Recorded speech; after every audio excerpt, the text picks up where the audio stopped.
तो जिस तरह से दिन रात का चक्र रहता है, बराबर, हाँ, हफ्ते का भी चक्र रहता है, फिर साल का भी चक्र रहता है, फिर हमारे जन्म का भी चक्र है। बच्चा थे, थोड़े बड़े हो गए, फिर थोड़े जवान हो गए, फिर शादी वादी हो गए, फिर अभी उम्र घट रही है ना, तो अभी वृद्ध भी हो रहे हैं। तो ये चक्र है ना, हर चीज़ का चक्र है। तो जैसे आज गुरुवार है, फिर गुरुवार आएगा, अभी दोपहर है, फिर दोपहर आती है, सारी चीज़ें अभी अभी अभी जनवरी है, फिर जनवरी आएगा। तो मौसम का चक्र, ऋतु का चक्र, जन्म मृत्यु का चक्र, सृष्टि का भी चक्र चलता रहता है। वैसे सृष्टि का चक्र है। तो सृष्टि का चक्र क्या है, तो हम कोई भी कार्य में स्वास्तिक निकालते हैं और लिखते हैं स्वास्तिक के लेफ्ट साइड में शुभ और राइट में लिखते हैं लाभ। तो ये क्यों लिखते हैं, तो स्वास्तिक शब्द का अर्थ है सो का अस्तित्व, मेरा होना। सो का, सो माना मैं, खुद, खुद का अस्तित्व, क्योंकि बाबा इधर नहीं रहता, बाबा परम धाम में रहता है। शिव का नहीं, सो का, स्वास्तिक माना सो का होना। मैं, हम कहते हैं ना, मैं इधर अस्तित्व में हूँ, मैं इधर रहती हूँ, मतलब मैं इधर थी। अस्तित्व माना हमारा होना, उपस्थित होना वहाँ पे। तो फिर क्या है, ये स्वास्तिक है। तो एक डंडी किधर जा रही है स्वास्तिक की, राइट की तरफ। हाँ, फिर क्या होती है, फिर ऐसे नीचे जाती है, मतलब जन्म मृत्यु का खेल शुरू हो गया। फिर नीचे आ रहे, अच्छा, फिर नीचे आ गए, फिर लेफ्ट में चले गए, फिर लेफ्ट से फिर ऊपर, अभी ऊपर किधर, जहाँ से आए थे परम धाम में फिर जाना पड़ेगा। ये चक्र है। हाँ, इसलिए सूरज रोज आता है, फिर जाता है, फिर आता है, फिर कोई उसको रोक नहीं सकता। वैसे सृष्टि का चक्र को भी कोई रोक नहीं सकता, बस इसको समझना है, पार होना है। तो इसीलिए भगवान को कहते हैं नैया हमारी पार लगा दे भवसागर से। तो भवसागर माना ये जीवन न रुकने वाला। तो इसीलिए अब सृष्टि चक्र में क्या होता है, अभी सभी कहते हैं बहुत दुख है, बहुत दुख है, बहुत दुख है, कलयुग है, कलयुग है, कलयुग है। इसका मतलब आगे भी कोई युग हो था और पीछे भी कोई युग था, इसलिए कहते हैं अभी कलयुग है, अभी कलयुग है, अभी कलयुग है।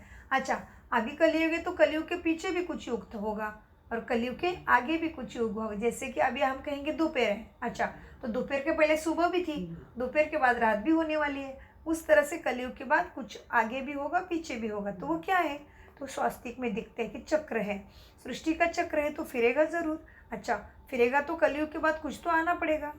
तो इसीलिए कलयुग के बाद जब हम आत्मा, जब आना, इसलिए हम क्या करते हैं, चित्र निकालते हैं स्वास्तिका का और उसमें एक एक बिंदी लगाते हैं सब तरफ। लेकिन हमने कभी नहीं सोचा ये बिंदी किसकी निशानी है, आत्माओं की निशानी है। हाँ, तो ये मनुष्य सृष्टि का ये धरती के ऊपर खेल चलता है। तो फिर यहाँ पे कलयुग है ना, तो सभी आत्माएं ये काला हो गया, क्या हो गया, धरती अभी काली हो गई, माना दुखी, पापी, कपटी सब हो गया। और आत्मा के अंदर में जो गुण थे ना, आत्मा शांत है, शक्ति है, प्रेम है, क्योंकि आत्मा को यही पसंद है। किसी को नहीं लगता कि मेरे साथ कोई शांति से ना रहे, सबको शांति चाहिए, सबको सुकून चाहिए।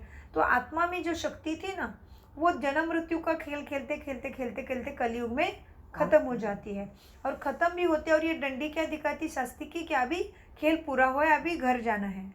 हाँ, जहाँ से खेलने आए थे वहाँ जाना है। जिस तरह से 2 घंटे का पिक्चर होता है ना, तो वो एक्टर होता है ना, वो एक्टिंग करता है, शूटिंग करता है, सब करता है। अब जैसे ही उसका शूटिंग एक्टिंग खत्म हुआ, वो क्या करता है, घर चला जाता है। 2 घंटे का पिक्चर वाला हीरो, कोई भी हीरो होता है, जैसे अमिताभ बच्चन है, ठीक है, तो अमिताभ बच्चन जैसे कुली का रोल निभा रहा है, ठीक है, पिक्चर में, तो वो कुली के कपड़े उसने पहने, एक्टिंग कर रहा है। जैसे कुली का रोल खत्म हुआ, वो अपने घर चला जाता है। तो ये हो गया 2 घंटे के नकली पिक्चर का। लेकिन ये सृष्टि रंगमंच का अनादि नाटक है, ये कभी नहीं रुकता, अनादि है। तो इसीलिए आत्मा यहाँ पे कलयुग में जब कलाहीन हो जाती है, तो किसमें कला कम होती है, आत्मा के अंदर में गुण नहीं रहते हैं, तभी फिर हम कामी, क्रोधी, कपटी होते, दुखी होते हैं। तो जहाँ पे दुख है, कलह कलेश है, इसको कहते कलयुग। इसलिए यहाँ पे कोई भी मनुष्य मरता है ना, तो कहते भला था, स्वर्ग में जाएगा। अभी स्वर्ग किधर है मालूम नहीं है, फिर कहते ऊपर स्वर्ग है, ऊपर स्वर्ग नहीं है, स्वर्ग अभी आने वाला है। इसलिए सबके पहले तबके में स्वर्ग आता है सृष्टि चक्र में। जैसे सुबह सुबह क्या होता है, सूरज ऊपर आता है तो सुबह सुबह है, वैसे ही अभी यहाँ पे जब अच्छा कर्म करते हैं तो स्वर्ग की कामना करते हैं। इसका मतलब मरने से पहले नरक में होगा, मतलब ये कलयुग नरक है। तो नरक से सबको पार होने की इच्छा है, और इसमें आता दुख क्यों होता है? क्योंकि आत्मा के अंदर बुरे गुण आ गए, इसीलिए उससे पाप कर्म हो गए हैं, और पाप कर्मों का बोझा इधर ही उतरना है। तो इसीलिए कलयुग में कौन आता है? परमपिता परमात्मा का प्रवेश होता है। तो जब ये युग खत्म होने वाला है, हाँ पूरा होने वाला है, तभी ही परमपिता परमात्मा आते, उसको कहते संगम युग। हाँ, इसलिए अपने देश में अधिक मास मनाते हैं। अधिक मास इसी का प्रतीक है, संगम युग का। तो संगम किसका हो गया? अभी बुराई का अंत, अच्छाई की शुरुआत, ये दोनों का भी संगम हुआ। फिर आत्मा कब से खेल खेलने आई थी? परमात्मा से संगम नहीं हुआ था उसका, तो घर से आई थी। जैसे कि अभी समझ लो, एक उदाहरण लेते हैं आपके लिए, एग्जाम्पल लेते हैं। जैसे कि कोई बच्चा पैसे कमाने के लिए बहुत टाइम से लंदन गया है, ठीक है। अभी वो 2 साल से अपने पिता को नहीं मिला है, क्योंकि कमाई करने गया है ना। उसके बाद 2 साल के बाद आपने अपने पिता को मिल रहा है, तो टाइम हो गया ना, मिला नहीं है। वैसे ये तो हो गया दुनिया की बात, लेकिन यहाँ पे जब हम परम धाम से, मानो ऊपर से दिख रहा है ना ये जो बिंदी बिंदी, तो जब हम परम धाम से आते हैं तभी हम यहाँ आते हैं, यहाँ से फिर यहाँ, इसलिए स्वास्तिक निकालते हैं। देखो फिर कोई भी डंडी आपको ऊपर नहीं दिख रही है, बहुत कायदे से चल रहा है चक्र। फिर यहाँ पे आ गए, यहाँ भी सुकून है, फिर सुकून के बाद फिर यहाँ आ गए। अभी थोड़े थोड़े ये हो गए, विकारी हो गए, काम क्रोध थोड़ा थोड़ा आ रहा है। इधर भी ठीक था, राजा महाराजा थी ना द्वापर में, तो राजा विक्रमादित्य वगैरह यहाँ पे ही सब आते हैं, जन्म लेते हैं। तो उसके बाद यहाँ पे सभी धर्मपिता भी द्वापर युग में आते हैं, तो भी ठीक है, अभी दुख नहीं है ज़्यादा। अभी इनका भी रोल खत्म हो गया है इधर में, तो ये भी इधर ही खेल रहे हैं जन्म मृत्यु के, कोई भी ऊपर नहीं गया अभी तक। एक बार खेलने आए तो सभी खेल रहे हैं। तो अभी सॉरी, जैसे कि 2 घंटे का पिक्चर होता है ना, तो पिक्चर में पहले कौन आता है पता है? स्टेज पे जो मुख्य हीरो होता है ना, वो होता है। मुख्य हीरो आता है, हीरो हीरोइन आते हैं, उनकी फैमिली, उनका सुकून दिखाते हैं, और उसके बाद वो पिक्चर को एक अर्थ आना चाहिए, है ना, सुंदरता आनी चाहिए। इसलिए क्या करते, फिर उसमें कोई शत्रु दिखाते हैं, विलन आ जाता है, और फिर ऐसे करते करते अंत में सभी ही स्टेज पे आ जाते हैं 2 घंटे की मूवी में, है ना। उसी तरह से सृष्टि रंगमंच का मूवी है। इसमें पहले सतयुग में देवी देवता आते हैं, और फिर वो खेल खेल रहे हैं। अभी फिर दूसरी आत्माएं भी आते हैं, अगर जिसके अंदर जितना भाग्य है उसी समय में उतरेगा। अगर तुम्हारे अंदर में 16 कला है, सारी कला है, तो आप सतयुग में आओगे। 14 कला है तो रामचंद्र की दुनिया में आओगे, तभी भी सुख है। लेकिन आपके अंदर कलाएं कम है, आप शरीर छोड़ते टाइम क्रोधी ही थे, लोभी थे, मोही थे, इसमें परिवर्तन नहीं हुआ था स्वभाव में और कर्मों में भी, तो आपका द्वापर युग में आना होगा। तो अभी क्या हुआ, ये सतयुग में जो आत्माएं आई ना, वो इधर ही है, ऊपर नहीं जाती है। एक बार स्टेज पे आई तो खेल रहे, क्योंकि ये मुख्य हीरो है ना, तो ये जन्म मृत्यु का खेल करते करते है, और बाकी की आत्माएं भी अपने अपने समय के अनुसार स्टेज पे आती है। तो इसीलिए अभी कलयुग में लोक संख्या अथा बढ़ गई, माना परमधाम की सारी आत्माएं नीचे आ गई, समझ लेना है। तो मनुष्य जब अति दुखी होता है तो भगवान को बहुत पुकारता है, इसलिए कलयुग में ही बहुत ज़्यादा पूजा पाठ, मंत्र तंत्र जंत्र सबकी पूजा शुरू होती है। गुरु करना, तत्व की पूजा करना, आकाश की पूजा करना, सबसे मांगते रहते हैं, हमें कामना है कि कोई हमें सुखी करे। तो ये सब करते करते करते करते मनुष्य और ही दुखी हो जाता है। पूजा करता है, साइंस की खोज करता है, सब करता है, लेकिन अपने संस्कारों पे ध्यान नहीं देता है। तो संस्कार एकदम क्रोधी, कामी, कपटी, भ्रष्टाचारी, पापाचारी होती है, इसलिए कलयुग दुखी हो जाता है। इसलिए इसको कली कहते हैं। कली एक राक्षस का नाम भी है, और कली माना काला, कली माना कलाहीन भी होता है, अनेक अर्थ निकलते कलयुग के। तो ये कलयुग जब पूरा होने वाला है तभी मनुष्य यहाँ पे बहुत पूजा पाठ करता है, भगवान को बहुत पुकारता है, तो भगवान आ जाते हैं। किधर भी नहीं आए हैं। दुख में सिमरन सब करे, सुख में कोई ना करे, ये अवस्था इधर है। किसी ने इतना उसको याद नहीं किया, तो जब भी याद किया वो आया है, क्योंकि वो बाप है ना, बाप ही तो बच्चों को छुड़ाएगा ना दुख से, इसलिए उसको आना पड़ता है। फिर वो क्या करता है, ब्रह्मा के शरीर का आधार लेके सदगति का ज्ञान देने आता है। अभी वो सबका पिता है, इसलिए वो क्या करता है, केवल भाग्य का विधान करता है, विधि बताता है कि ऐसे ऐसे करो तो तुम ऐसे महान बनोगे, ठीक है। वो बना के नहीं दे सकता, क्योंकि उसको फिर सभी को देना पड़ेगा एक जैसे, है ना। लेकिन सभी आत्माएं देवा देवता नहीं बन सकते, इसलिए फिर जो परमपिता को, परमात्मा को अच्छे से पहचानता है, तो इधर होता है आत्मा परमात्मा का मिलन। तो आत्मा परमात्मा का मिलन का टाइम बहुत कम है।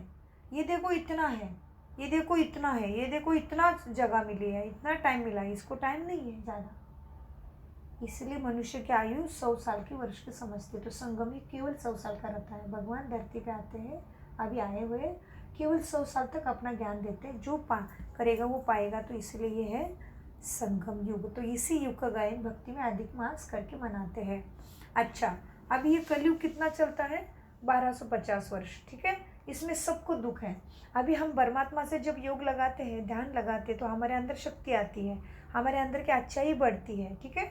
और फिर हम अच्छे कर्म करते हैं और फिर हमें अच्छे कर्मों का फल इधर सतयुग में जन्म मिलता है। तो सतयुग में कौन रहता है? देवी देवता। कलयुग में कौन है? रावण। रावण को जलाते हैं और देवी देवता की पूजा करते हैं, क्योंकि देवी देवता थे, अभी इधर नहीं है, इसलिए उनकी याद में उनसे शक्ति मिलती है, ऐसे लग रहा है, इसलिए सभी उनकी मंदिरों में पूजा करते हैं। कलयुग में बहुत मंदिर बिंदिर सब हो जाएंगे, अभी है। और फिर सतयुग में और त्रेता में दुख नहीं है, राधे कृष्ण का राज्य, राम सीता का राज्य, दुख ही नहीं है। तो दिख में सिमरन कोई नहीं करे, इसलिए ये सतयुग इतना सुंदर दिखाती। इसको क्या कहते हैं? Golden age. गोल्डन एज माना सोने की दुनिया, सुख की दुनिया। स्वर्ग माना सो का राज्य है, सो माना आत्मा का राज्य। गुणों के अनुसार ही सबके स्वभाव एक जैसे हैं, सब प्यारे हैं, कोई दुख ही नहीं, कोई झगड़ा तेरा मेरा सतयुग में है नहीं, इसलिए उसको स्वर्ग कहते हैं। सो माना सो की दुनिया, सो माना शिव बाबा ने हमें सिखाया कैसे कर्म करना है, इसको क्या मिलेगा, वो दुनिया है। और जहाँ पे हम गर्व से राज्य करते हैं, वहाँ पे हम भगवान को नहीं पुकारते, क्योंकि हमारे पास सब कुछ, हम भगवान हमें अपने जैसा ही बना के जाते हैं। इसलिए समझ लो, भगवान परमपिता परमात्मा है, तो वो हमें कैसे बनाता है? मास्टर भगवान बनाता है। इसलिए 33 करोड़ देवी देवता और महादेव एक ही है। इसलिए देखो, कहीं कहीं आपने देखा होगा, कहीं कहीं भारत में एक शिवलिंग के साथ साथ इतने शालिग्राम बनाते हैं, देखा है आपने? इतने शालिग्राम बनाते हैं, वो हमारी निशानी देवी देवता आत्माओं की, जो बाबा के साथ अभी योग लगा के ऐसे सत्य प्रदान बनते हैं। तो फिर ये हो गया संगम युग, ठीक है। तो ये कांटा कहाँ पे आ गया? अभी समय का अभी पूरा होने के लिए आया है, पूरा 12 बजने वाले सृष्टि पे। 12 माना एक घड़ी पूर्ण हो गई सृष्टि की, ठीक है। तो सभी का टाइम है बराबर। तो उसके बाद ये कलयुग के बाद आएगा सतयुग। यहाँ पे आते हैं लक्ष्मी नारायण, ठीक है। तो लक्ष्मी नारायण का राज्य क्यों होता है इधर में? क्योंकि लक्ष्मी नारायण माना ये है, इन्होंने बाबा से बहुत योग किया, कलयुग की नश्वर दुनिया से ममत्व नहीं रखा, समझ लिया कि ये मेरा कुछ भी नहीं है, ये खत्म होने वाली दुनिया है, तो इसको बुद्धि योग नहीं लगाया उन्होंने, परमात्मा के पास बुद्धि योग लगाया। माना जब परमात्मा से पास हम मन बुद्धि लगाते तो हमारी मन बुद्धि सफल हो जाती है, तो पुण्य का खाता बढ़ता है, दिव्य बुद्धि प्राप्त होती है, पाप नष्ट होते हैं और हमें ऐसा दिव्य जन्म मिलता है। इसलिए देवी देवता हमेशा लाइट का घेरा है पीछे और सजे धजे है, क्योंकि ये सुख की निशानी है, और इसलिए इसको कहते हैं गोल्डन एज, ठीक है। उसके बाद ये देवी देवता ही जन्म मृत्यु का खेल खेल रहे हैं, लेकिन अभी जिनके अंदर त्रेता में आने का भाग्य है, उतना ही भाग्य है, वो फिर त्रेता में जन्म लेते हैं। और ये आत्माएं भी इधर है, और ये इधर एक बार ऊपर से नीचे उतरे तो जब तक परमपिता परमात्मा हमें लेने नहीं आता, हम ऊपर कोई नहीं जा सकते। इसलिए फिर यहाँ पे त्रेता युग है। त्रेता युग भी 1250 वर्ष ही चलेगा, उसको सिल्वर एज कहते हैं। हाँ, ये है डायमंड एज, क्योंकि हीरा, डायमंड माना आत्मा, और बाबा भी डायमंड है। आत्मा आत्मा का मिलन हुआ माना छोटा सा हीरक युग कह सकते हैं, या संगम युग कहते हैं। उसके बाद आता है सतयुग, गोल्डन एज। उसके बाद आता है त्रेता युग, सिल्वर एज। और ये फिर खेल खेलते खेलते पूरा हो जाता है सुख भोग के, तो फिर आता है द्वापर युग। दो पार हो गया अभी, माना दोपहर हो गई। तो जैसे दोपहर होती है, सूरज माथे पे आता है ना, वैसे बीच में ही आ गया अभी दुनिया, ठीक है। तो द्वापर हो गया। द्वापर में क्या हुआ? अभी द्वापर ही माना, द्वापर एज भी 1250 वर्ष का। यहाँ पे सभी साधु संत धर्म पिताएं आते हैं ऊपर से अपना धर्म स्थापन करने। तो फिर उसके बाद ये सभी खेल खेलते हैं, खेल खेलते खेलते इधर भी 1250 हो गए, है ना। फिर उसके बाद इधर में आ गए सभी आत्माएं, कहा गया अभी कलयुग में, इसलिए कलयुग की संख्या अचानक से बढ़ गई। तो फिर सारी आत्माएं इधर आ गई ना ड्रामा में, तो इसीलिए पूरा परमधाम माना आत्मा की सारी ये आत्माएं जो दिख रही ना छोटी छोटी, वो सब अपने अपने शक्ति के अनुसार खेलने नीचे आते हैं। तो इसीलिए यहाँ पे सब आत्माएं परमधाम से आ गई, और ये है संगम युग। तो यही चक्र है। तो यहाँ पे क्या बताया अभी?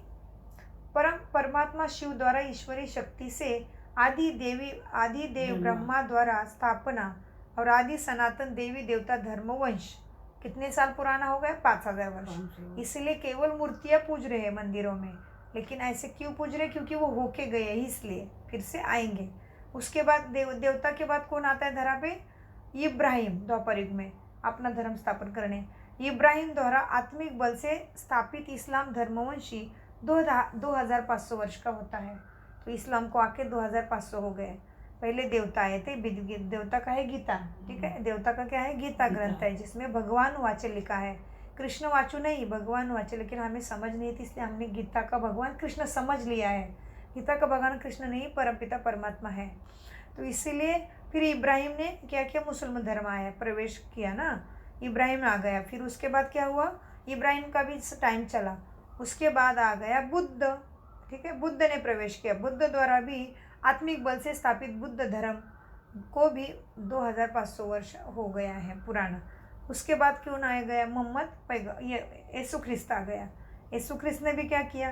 क्राइस्ट द्वारा आत्मिक बल से स्थापित क्रिश्चियन धर्मवंश को भी 2000 वर्ष हो गए हैं, ठीक है।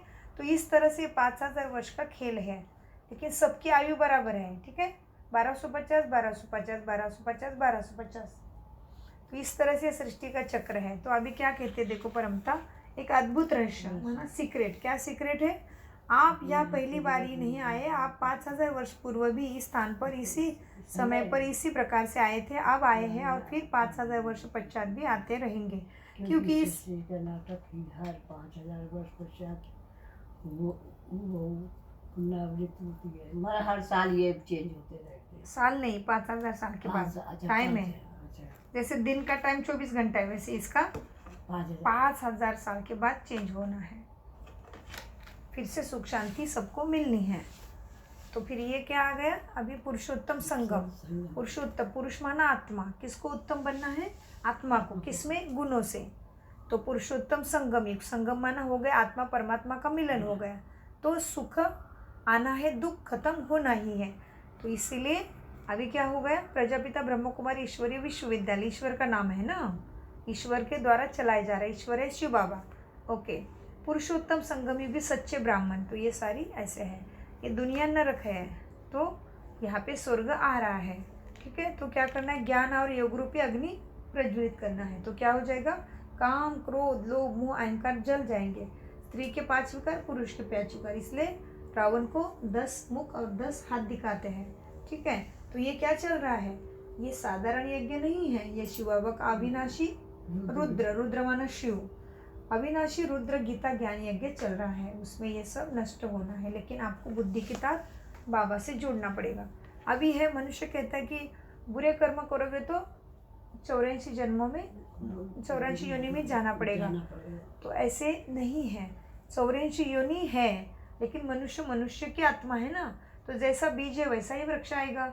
अब आप मनुष्य की आत्मा है तो आप कुत्ता नहीं बन सकते, आप जानवर नहीं बन सकते, लेकिन वैसा हाल हमारा बुरा होता है। कलयुग में पाप इतने करते जो बुरा हाल होता है। जानवर सुखी है उनके जीवन में, मनुष्य को सुख नहीं है। कोई जानवर में, कोई कुत्ता रो रहा है क्या अपने बच्चों के लिए? उसको चिंता है मेरे बच्चे क्या खाएंगे? नहीं। तो कोई भी जानवर अपने मनुष्य जैसा नहीं, मनुष्य से भी सुखी है। तो जानवर जैसी हालत तो मनुष्य की हो गई। इसलिए ऊपर से क्या हुआ? 84 लाख योनि धरती पे है, अलग अलग जीव जंतु सब मिला के, लेकिन मनुष्य 84 लाख योनि में नहीं जाता। लेकिन मनुष्य आत्मा अमर होने के कारण खेल खेलती रहती है। इसलिए साधु संतों ने ऐसे लिखा कि मनुष्य आत्मा क्या करती है? निरंतर पाठ बजाती है। तो भारत के उत्थान और पतन के 84 जन्मों की अद्भुत कहानी क्या है? सतयुग। सतयुग कितना होगा? 1250 वर्ष का, ठीक है। यहाँ पे कौन सा घराना होगा? सूर्यवंशी घराना। हाँ, 16 कला संपूर्ण कहते हैं इसलिए कृष्ण को। उसके बाद डेटी डायनेस्टी है। डेटी माना देवी देवता घराना, देवता घराना है। और कितने जन्म होते कृष्ण के? वहाँ पे 8 जन्म होते। 1250 वर्ष में 8 ही बार शरीर छोड़ते, क्योंकि वहाँ पे आयु दीर्घ है और काम, क्रोध, ईर्ष्या कुछ भी नहीं है, सुख ही सुख है ना, तो शरीर जल्दी नष्ट नहीं होता। और दूसरा क्या होता है? जनसंख्या केवल 9 लाख है। सतयुग में देवी देवता कितने बनेंगे? केवल 9 लाख। और 8 कृष्ण जन्माष्टमी इसलिए बोलते क्योंकि कृष्ण 8 बार ही शरीर लेता है सतयुग में, ठीक है। क्योंकि सतयुग की आयु होती है देवताओं की 150 वर्ष, बच्चे की शादी होती 75वें वर्ष में सतयुग में। इसीलिए लक्ष्मी नारायण कौन है? पहले राधा कृष्ण है। राधा कृष्ण छोटेपन का नाम है उनका। ये जब बड़े हो जाते हैं इनका स्वयंवर होता है सतयुग में, तभी ये लक्ष्मी नारायण बनते हैं। इसलिए आपको कृष्ण का बड़ापन कहीं नहीं दिखाते हैं, कहीं पे भी देखो वो छोटा ही दिखाते हैं। और लक्ष्मी नारायण का बचपन कहीं नहीं दिखाते, क्योंकि किसी को मालूम ही नहीं है। अच्छा, आगे चलते हैं। सतयुग को पार कर लिया, अभी कहा जा रहा है आत्मा त्रेता युग में। त्रेता में भी क्या है? 1250 वर्ष चंद्रवंशी 14 कला, ये भी चंद्रवंशी 14 कला है। क्षत्रिय घराना ये 12 जन्म लेते हैं राम। फिर क्या होता है? ये ऐसे ऐसे जन्म मृत्यु खेल में आ गए हैं। अच्छा, उसके बाद अभी क्या हो गया? द्वापर आ गया। ये खेलते खेलते खेलते उतर रही सीढ़ी है ना, तो द्वापर युग आ गए। द्वापर युग में क्या किया? राजा विक्रमादित्य को अपने पिता की याद आने लगी, क्योंकि अभी सुख का टाइम, सुख भोग के हो गया, अभी देह भान में आने का टाइम हो गया ना, शरीर का याद, शरीर का भान आ गया। तो फिर उन्होंने अपने पिता की याद में लाखों करोड़ों हीरो से इधर हीरा का रत्न बनाया। अच्छा, इसको पूज रहे थे। फिर क्या हुआ? देवताओं की भी पूजा शुरू हो गई द्वापर युग में। फिर सबको लगा कि देवताओं की पूजा करेंगे शांति मिलेगी, वो भी आगे आगे बढ़ता गया ड्रामा। अभी क्या किया? ये पहले कृष्ण की पूजा शुरू की, फिर लक्ष्मी नारायण की पूजा शुरू की, सब पूजा, सत्यनारायण की पूजा वगैरह ग्रंथों की पूजा शुरू की। उसके बाद फिर क्या हुआ? देवी देवताओं की वो पूजा शुरू करने लगे, सबकी पूजा करी। और फिर क्या किया? देवी देवता को जानवर का मुख मंडी लगा दिया। जानवर का मुख क्यों लगा दिया? क्योंकि बुद्धि ऐसे जानवर जैसी हो गई। तो गणपति को ऐसे बना दिया सबको, हनुमान ऐसे उड़ रहा है ऐसे दिखा दिया। तो ऐसे कोई बाबा कहते उड़ता नहीं है, तुम्हारी स्थिति ही ऊंची हो जाती है, उसको कहते हैं ऐसे रूप तुमने बना दिया। उसके बाद ये साधु संत भी क्या करे? शांति होने के लिए होम हवन कर रहे, लेकिन कुछ नहीं हुआ, कलयुग आ ही गया। हाँ, दुख तो खत्म नहीं हुआ, दुख ऊपर से बढ़ गया, क्योंकि सीढ़ी नीचे उतर है, आत्मा खेल खेल रही है। उसके बाद कलयुग 1250 वर्ष कलाहीन हो जाती है आत्मा, मुझे आत्मा में शांति, शक्ति, प्रेम, आनंद नहीं बचता है, स्वार्थी हो जाती है। तो कलयुग में 1250 वर्ष कलाहीन, सबकी पूजा कर रहे हैं। देखो, इनको लग रहा है कहीं से तो सुख मिलेगा, लेकिन ऐसे हुआ नहीं। तो कलयुग और भी दुखी हो गया। तो कलयुग 1250 वर्ष का कलाहीन, शूद्र वर्ण, 42 जनसंख्या और 500 करोड़ कलयुग के अंत में। तो इस तरह से ये सीढ़ी उतरते उतरते उतरते आज हम कलयुग में पहुँचे हैं। तो कलयुग में क्या हो गया? अत्याचार, बलात्कार सब कुछ हो गया। तो ये दुख दे रहे, इसलिए ये क्या कहती? बचाओ भगवान बचाओ, मना शिव बाबा बचाओ। ये फिर ये क्या कहती? पतित भ्रष्टाचारी पुजारी मूर्ति बनाते हैं, सोचते मूर्ति का आह्वान करते हैं, लेकिन फिर समझते कि हम उसकी पालना नहीं कर पाएंगे, हम अपने अंदर में इतनी शुद्धि नहीं है, इसलिए उसको पानी में डुबा देते। ये है नर्क। अभी फिर क्या होता है? अभी यहाँ पे दुख बढ़ गया है, इसलिए काला है ना कलयुग। तो यहाँ पे क्या हो रहा है? साधु संत मना, संत भी शांति के लिए सम्मेलन करते हैं, सब कुछ होता है। फिर क्या हो गया? भिखारी बन गया भारत। हाँ, शैया पे मैं अभी क्या हो गया? सबसे ज़्यादा दुख भारत में है, सारी प्रॉब्लम है। तो फिर इस तरह से ये कलयुग ऐसे होगा। कलयुग में फिर सभी चीज़ का आती होगा, तभी क्या होगा? ये धर्म युद्ध होगा। मुसलमान और हिंदू भारत में ही बहुत लड़ेंगे, खून की नदियाँ बहेगी, और फिर एक तरफ खून की नदियाँ, दूसरी तरफ बम फटेंगे अंग्रेज़ों के उले हुए गए, और वो लोग, वो सारी ज़मीन नष्ट हो जाएगी, आत्मा अपने घर उड़ चली जाएगी। तो इसीलिए बाबा कहते हैं पतित भ्रष्टाचारी पुरानी दुनिया का विनाश, माना विनाश, माना वाइट, बुराई का नाश, विकारों का नाश, विकृति का नाश, माना विनाश। अच्छा, उसके बाद रूह, बाबा का साइन, किरणें, रूहानी ज्ञान और राजयोग। बाबा क्या कहते हैं? रूहानी ज्ञान और राजयोग याद की यात्रा द्वारा सदगति या जीवन मुक्ति मिलती है। ठीक है। होवनहार महाभारी विनाश के समय निराकार परमात्मा शिव के साथ बुद्धि प्रीत बुद्धि वालों की विजय निश्चित है। प्रजापिता सरस्वती, प्रजापिता ब्रह्मा और सरस्वती, पुरुषोत्तम संगम युग, एक जन्म चढ़ती कला, एक जन्म बाबा से योग लगाना है तो चढ़ती कला होती है, एक जन्म चढ़ती कला ईश्वरीय ब्राह्मण वर्ण है। ठीक है। उसके बाद मनुष्य सृष्टि रूपी कल्पवृक्ष, कल्पवृक्ष माना ये सभी। फिर यहाँ पे अभी हम कलयुग में हैं, तो कलयुग में हम भगवान से बुद्धि योग लगाते हैं, तो हमें यहाँ पे आते हैं गोल्डन एज में। गोल्डन एज बढ़ता है, फिर बढ़ते बढ़ते बढ़ते ये इधर का इधर आ गए, त्रेता युग में आ गए। त्रेता के बाद फिर ये सब धरती पे आ गए। ठीक है। अभी यहाँ पे भीड़ बढ़ गई, तो इस तरफ एक डाली निकली, दूसरी डाली निकली, तीसरी डाली निकली, चौथी, सारी डाली डाली डाली डाली अभी इतना समाज बढ़ गए, जितने जाति बंधक हो गए। ये होना है, ये खेल ही ऐसा है। तो इसीलिए भाई बाबा ने क्या बताया हमें यहाँ पे, प्रजापिता परम पिता परमात्मा शिव का अवतरण, सर्वोत्तम ब्रह्मा का संगम, ठीक है, ब्रह्मा सरस्वती। उसके बाद सतयुग 1250 वर्ष, सतोगुण प्रधान, सतोगुण माना सबके सबसे अच्छे गुण है देवी देवता के अंदर, ठीक है। उसके बाद स्वर्ग, ये स्वर्ग त्रेता और द्वापर मिला के स्वर्ग है। तो फिर यहाँ पे भी, यहाँ पे सतो अच्छे गुण है, लेकिन सतो प्रधान है, बहुत अच्छे गुण है भगवान जैसे, और यहाँ पे सतो गुण है। तो यहाँ पे भी क्या होगा, त्रेता युग आ गया। उसके बाद आगे भी झाड़ बढ़ रहा है मनुष्य सृष्टि का, तो फिर क्या हो गया, यहाँ पे द्वापर युग भी आ गया, तो फिर ये रजो प्रधान बन गए सभी। उसके बाद ये बढ़ता बढ़ता बढ़ता पेड़, ये धर्म पिता आ गए, अपने अपने धर्म की स्थापना कर दी, ठीक है। और उसके साथ फिर बाबा के बच्चे भी है, पंडित मंडित आचार्य सब, शंकराचार्य सब है, ये पूजा भी कर रहे तत्व की, पेड़ों को पानी डालो, पेड़ों को धागे बांधो, पेड़ों के पास यज्ञ करो, कितना क्या क्या कर रहा है मनुष्य कलयुग में जब काला हो जाता है और ब्रह्मा यहाँ खड़ा है, ठीक है, जो हमें यही साक्षात्कार हुआ था ना। तो इस तरह से अभी पृथ्वी फिर से कैसी है, धोखे में है, ठीक है। इसलिए बंदूक दिखाई है, और फिर ये योग में बैठने वाली थोड़ी सी आत्मा है, उनकी वजह से धरती को सुकून प्राप्त होगा। तो यहाँ पे क्या है, अभी ये वृक्ष कैसे बढ़ा देखो मनुष्य सृष्टि का। बुद्ध आया, फिर शंकराचार्य आए, फिर गुरु द्वारा क्या हो गया, नानक द्वारा स्थापित सिख धर्म वंश 500 वर्ष हो गए, फिर पंथ आ गए, सभी सोसाइटी आ गई, इत्यादि सब कुछ आ गए। सतयुग का पहला राजकुमार कृष्ण है। फिर इधर में क्या आ गए, आश्रम आ गए, समाज आ गया, मठ और मंडले आ गए। मोहम्मद द्वारा स्थापित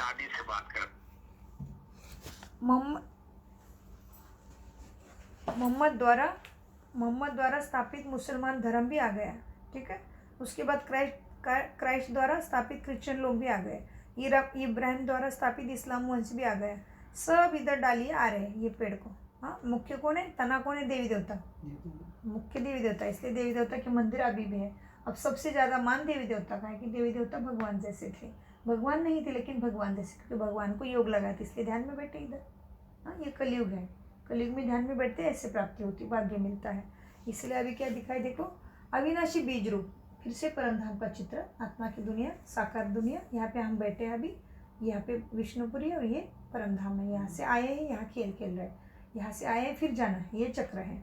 तो अविनाशी बीज रूप परमात्मा शिव रूपी, बाबा क्या कहते हैं, परमात्मा अविनाशी बीज रूप परमात्मा शिव सृष्टि रूपी कल्प वृक्ष के आदि मध्य अंत को जानने वाला है।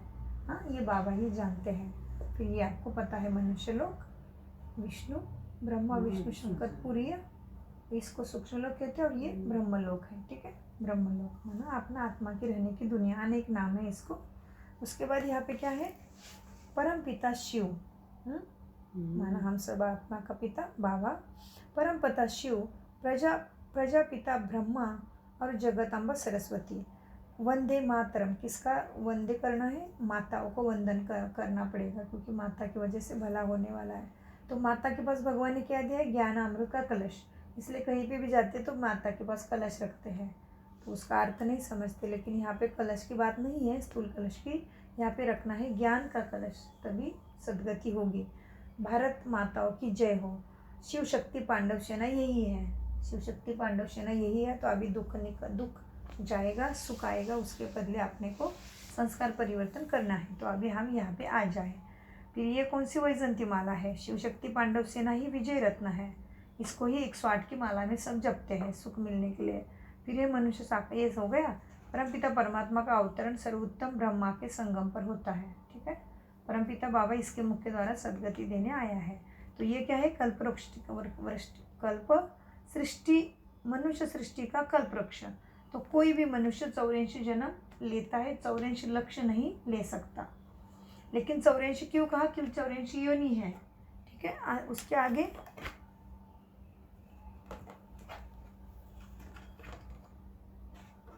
हाँ, मनुष्य आत्मा ये हो गया ना। हाँ, मनुष्य आत्मा 84 लाख योनि धारण नहीं करती है। तो मनुष्य आत्मा 84 लक्ष्य योनि धारण नहीं करती। Human soul does not take 84 lakh birth. क्यों? हाँ, क्योंकि देखो यहाँ पे है, अभी यहाँ पे क्या हो गया, मनुष्य मर गया, हाँ, तो मनुष्य जानवर नहीं बना, कुछ नहीं बना, पेड़ भी नहीं बना, पौधा भी नहीं बना, क्या हो गया? आत्मा यहाँ से निकली, जाके डायरेक्ट छोटे बच्चे के शरीर में प्रवेश करती है। क्योंकि आम का बीज बोओगे तो उसमें से ये कैसे निकलेगा? एप्पल कैसे निकलेंगे? है क्या कायदा? आम बोया है तो आम ही निकलेगा, है ना? एप्पल का बीज बोया है तो एप्पल ही निकलेगा। जैसे बबूल का बीज बोया है, उसमें से चंदन का पेड़ कैसे निकलेगा? नहीं निकल सकता, बीज है ना। तो आत्मा भी एक बीज है, लेकिन आत्मा कोई भी नहीं बनती, लेकिन इनका जैसा दुख तो इनके जैसे इनसे भी ज़्यादा दुख तो पाती है। इसलिए कहा शास्त्रों में ना समझ से ऋषि मुनि ने, ताकि मनुष्य डरे, अपने पाप कर्म से डरे, उसको लगे कि नहीं मुझे जानवर योनि में नहीं जाना है, ताकि मैं अच्छे कर्म करूं। लेकिन फिर मनुष्य समझता नहीं, मनुष्य कहता है पाप मत करो, दूसरे योनि में जाना पड़ेगा। अच्छा समझ लो, अभी हमने पाप किया इस जन्म में, ठीक है, और दूसरी योनि में चले गए, तो टेंशन ही खत्म हो गया ना। तो फिर अभी हम क्यों बीमार हो रहे हैं? किसी का कैसा भाग्य, किसी का कैसा भाग्य क्यों है? क्योंकि हम दूसरे योनि में नहीं जाते हैं, इसलिए दुख भुगते हैं हम, ठीक है। और फिर कलयुग का विनाश पास में आ गया। किसकी वो नाश होगा? परंतु शास्त्रों के अनुसार तो कलयुग समाप्त में अभी लाखों वर्ष पड़े, ये झूठ है। और फिर ये आपको मालूम ही है, काम क्रोध लोभ मोह अहंकार, धरती जल रही है, अधर्म मच गया। क्या मच गया? अधर्म के कारण ही धरती पे सबको क्या होगा? ये क्या लिखा है देखो, तपो प्रधान दुनिया। तो ये कैसे दुनिया अभी तमो प्रधान है, सत्व प्रधान माना सतयुग। तो ये आपने कल ही देखा है ना। ये सब जो है काम क्रोध लोभ मोह अहंकार, ये सब जो है खत्म हो, तभी इंसान जो है सुखी पाएगा। इसके बदले ये लाना है मन में, अपने स्वभाव में शांति, ज्ञान, शक्ति, सुख, प्रेम, ये देना भी है और खुद भी ऐसे रहना है। तो अभी धरती पे दुख है, बीमार है, मतलब धरती धोखे में है। तो इधर क्या है? सावधान, महाविनाश सामने खड़ा है, अज्ञान रूपी नींद से जागो। बस महाविनाश माना पाप कर्मों का नाश होना है। जो नहीं छोड़ेगा वो कैसे पाएगा? ये हमने कल ही देखा ना।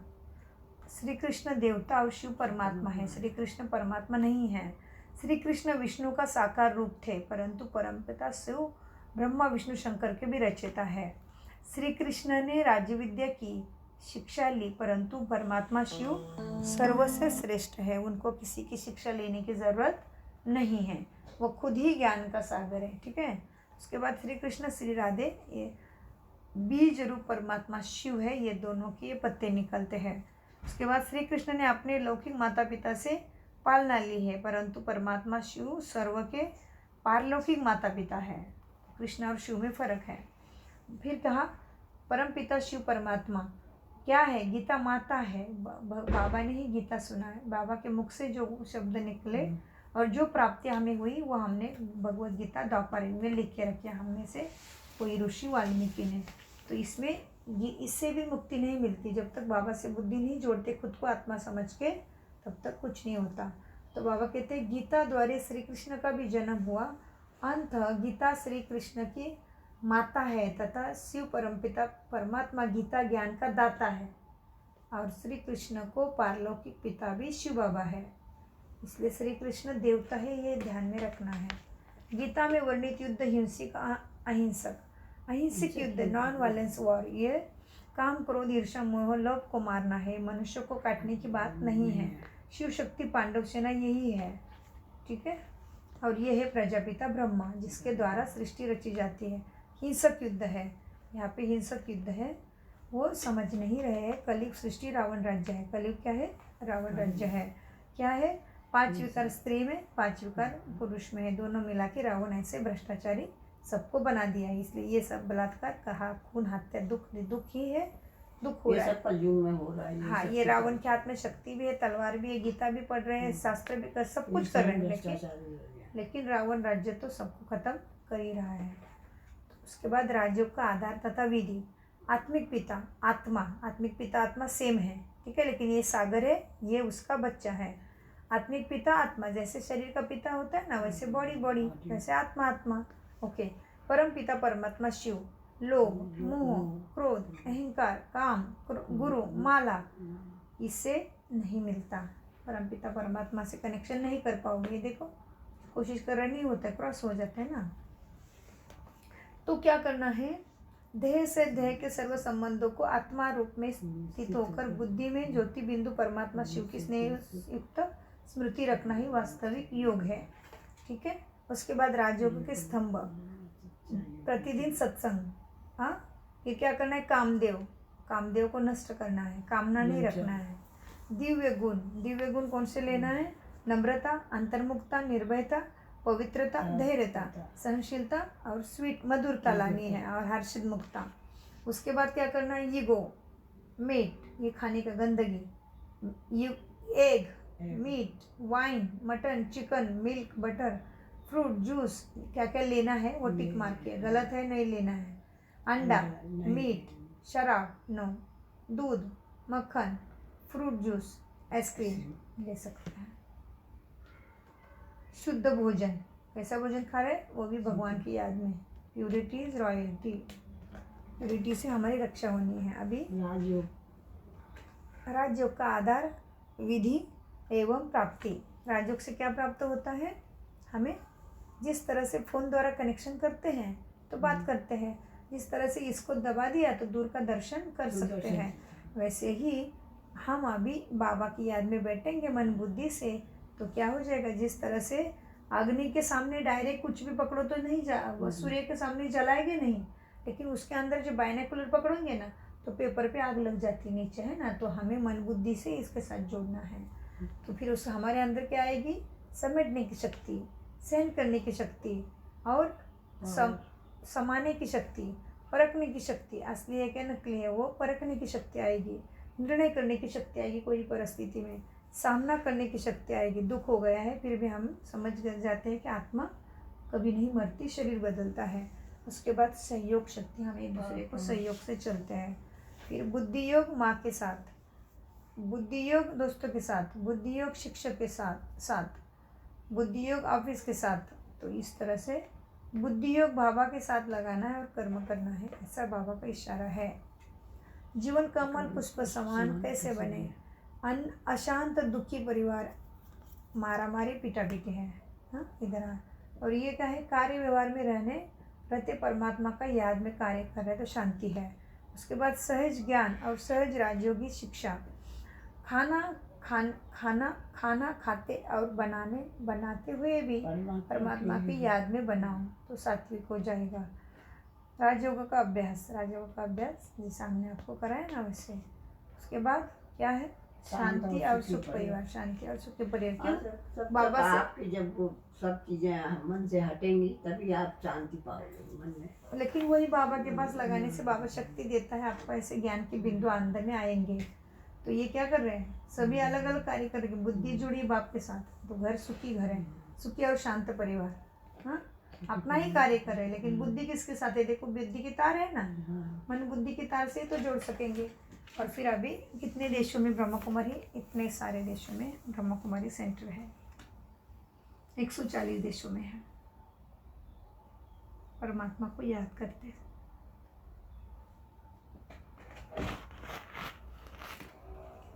प्रजापिता ब्रह्मा कुमारी ईश्वर विश्वविद्यालय का संक्षिप्त परिचय। ईश्वर ज्ञान और सहज राजयोग की शिक्षा से समस्त विश्व के मार्गदर्शन हेतु निराकार परमपिता शिव परमात्मा सन 1936 में इस धरा पर अवतरित हुए, और उन्होंने प्रजापिता ब्रह्मा को अपना साकार माध्यम बनाया। प्रजापिता ब्रह्मा द्वारा प्राप्त हुई ईश्वरीय ज्ञान से एवं दिव्य जीवन बनाने वाले के नाम ही ब्रह्मा कुमारी एवं ब्रह्मा कुमार है, तथा कलियुग पतित दुख विश्व को सतयुगी पावन सदा सुखी देवी स्वराज्य में परिवर्तन करने हेतु जिस विश्वविद्यालय की स्थापना हुई है उसका नाम है प्रजापिता ब्रह्मा कुमारी ईश्वरीय विश्वविद्यालय।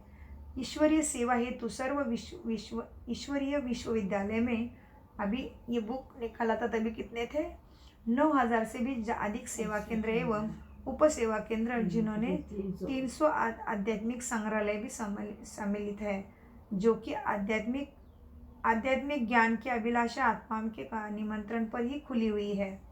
हमने द्वापर युग से भगवान को शक्ति मुक्ति मांगी है, इसलिए भगवान आया है। बाबा कहते हैं फिर ईश्वरीय विश्वविद्यालय में बिना किसी जात पात भाषा भेद के सर्व आत्माओं को ईश्वर ज्ञान एवं सहज राज्यों की शिक्षा निःशुल्क दी जाती है। ठीक है, तो ये हो गया आपका आज का सहज राज्यों का कोर्स पूर्ण।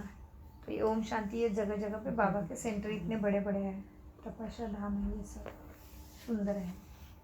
तो आपको अभी कुछ प्रश्न है तो पूछो।